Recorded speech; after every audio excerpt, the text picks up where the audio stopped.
गुरु पूर्णिमा की आप सभी को बहुत बहुत शुभकामनाएं। मैं खुशी दुबे कक्षा 10वीं की विद्यार्थी हूँ। गुरु पूर्णिमा के पावन पर्व के मौके पर मेरा आप सभी को सादर प्रणाम। आज के मौके पर मैं कुछ शब्दों के माध्यम से मेरे गुरुओं के प्रति जो मेरी सम्मान है, जो मेरी भावनाएं हैं, मैं उसे प्रकट करना चाहती हूँ, क्योंकि उन्हीं की वजह से आज मैं इस मंच पर खड़ी होकर कुछ बोलने के काबिल बन सकी हूँ। गुरु पूर्णिमा हिंदू धर्म का एक बहुत ही पवित्र त्यौहार है। हर साल आषाढ़ मास पूर्णिमा के दिन यह त्यौहार बड़ी ही धूमधाम के साथ मनाया जाता है, क्योंकि आज ही के दिन 4 वेदों के निर्माता व 18 पुराणों समेत महाभारत जैसी महाकाव्य की रचना करने वाले विद्वानों के विद्वान महर्षि वेदव्यास का जन्म हुआ था और उन्हीं के जन्मदिन के तौर पर हम गुरु पूर्णिमा मनाते हैं। गुरु पूर्णिमा के ही दिन गौतम बुद्ध ने सारनाथ में अपना पहला उपदेश दिया था और आज ही के दिन शिव जी ने समस्त ऋषियों को योग का मंत्र बताया था। इसीलिए यह त्यौहार हमारे लिए बड़ा महत्वपूर्ण है। आज के दिन तो हर शिष्य को अपने गुरु का पूजन कर, उनका सम्मान कर, उनका आशीर्वाद लेना चाहिए, क्योंकि उनके आशीर्वाद से ही तो हम आगे बढ़ेंगे।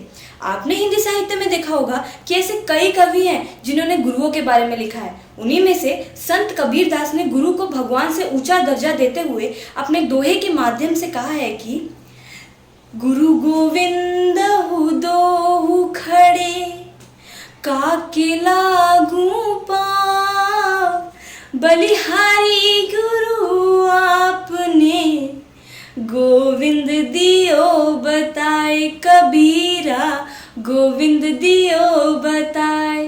अर्थात संत कबीरदास कह रहे हैं कि अगर गुरु और गोविंद दोनों हमारे सामने खड़े हों तो हमें पहला प्रणाम किसे करना चाहिए? इस स्थिति में हमें पहला प्रणाम अपने गुरु को करना चाहिए, क्योंकि गुरु ही हैं जिनकी वजह से हमें मोक्ष प्राप्त होगा और वो गुरु ही हैं जिनकी वजह से हमें भगवान तक जाने का रास्ता प्राप्त होगा।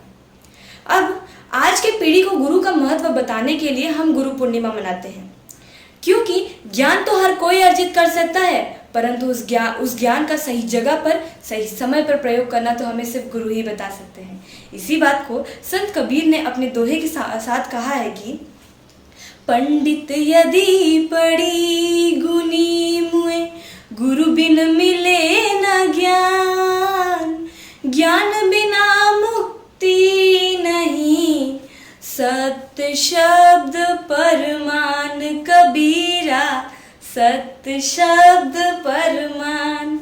अर्थात हम शास्त्र चाहे कितना भी पढ़ लिख लें, परंतु उसका मार्गदर्शन तो हमें गुरु ही बता सकते हैं। आज भी कई ऐसे गुरु हैं जो शिष्य को पढ़ाना ही अपना कर्तव्य नहीं समझते, परंतु शिष्य का मार्गदर्शन करना भी अपना कर्तव्य समझते हैं। हमें अपने गुरु का सम्मान करना चाहिए, क्योंकि माता पिता के बाद गुरु ही होते हैं जिनकी वजह से हमें पूरे संसार का बोध हो सकता है।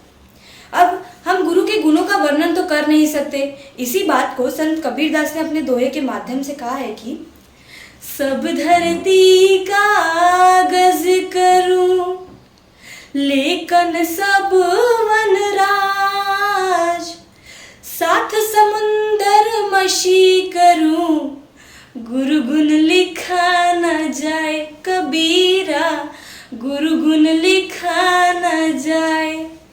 अर्थात पूरी धरती को लपेट कर कागज बना दूं और समुद्र को मथ कर उसकी स्याही बना दूं, तब भी हम गुरु के गुणों का वर्णन नहीं कर सकते। इसीलिए हमें अपने गुरु का सम्मान करना चाहिए। आज भी आप देख सकते हैं कि गुरु हमारे लिए कितना काम करते हैं। इसीलिए हर शिष्य का परम कर्तव्य है कि वह अपने गुरु का आदर करे, और हर गुरु का यह प्रथम कर्तव्य है कि वह अपने शिष्य को सही मार्ग दिखा सके। अब गुरु के गुणों का वर्णन करना यानी सूर्य के सामने दीप जलाने जैसा हो गया। इसीलिए हमें बस इस बात का ध्यान रखना है कि हमें अपने गुरु के आज्ञा का पालन करना चाहिए। अब मैं संत कबीरदास के एक दोहे के माध्यम से अपने भाषण को विराम देना चाहती हूँ। यह तन विष की बेलरी, गुरु अमृत का